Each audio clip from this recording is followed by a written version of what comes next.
திருப்புகழ் பாட போறோம். எந்த திருப்புகழ் பாட போறோம்? சுவாமிமலை திருப்புகழ் பாடலாம். ஜெகமாயை உற்று அகவாழ்வுன்னு தொடங்கக்கூடிய அற்புதமான திருப்புகழ். மாயை உற்ற அந்த திருப்புகழ் பாடிவிட்டு நாதபிந்து கலாநிதி நமோ நம, அது அர்ச்சனை திருப்புகழ். இப்ப உதாரணத்துக்கு நாதபிந்து கலாதி நமோ நம அப்படின்னு சொல்லி ஒரு மலர், இந்த நமோ நமன்னு சொல்லும் போது மலரை போட்டுக்கிட்டே இருக்கணும். முருகா எல்லாம் உன்னோடதுன்னு சொல்லி இரண்டாவது நாதபிந்து கலாநிதி நமோ நமன்னு சொல்லக்கூடிய திருப்புகளை பாடி முருகப்பெருமானுக்கு அர்ச்சனை பண்றது.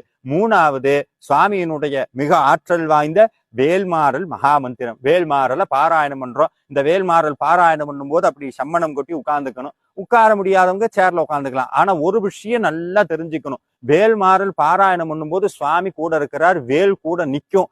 அதை மனசுல நினைச்சுக்கிட்டு அப்படியே வேலை கையில் இருக்கிற மாதிரி நினைச்சிட்டு திருத்தணியில் உதித்தருளும் ஒருத்தன்மலை விருத்தன் என துளத்தில் உரை கருத்தன்மையின் நடத்து குகன் வேலேன்னு முறைப்படி அப்படி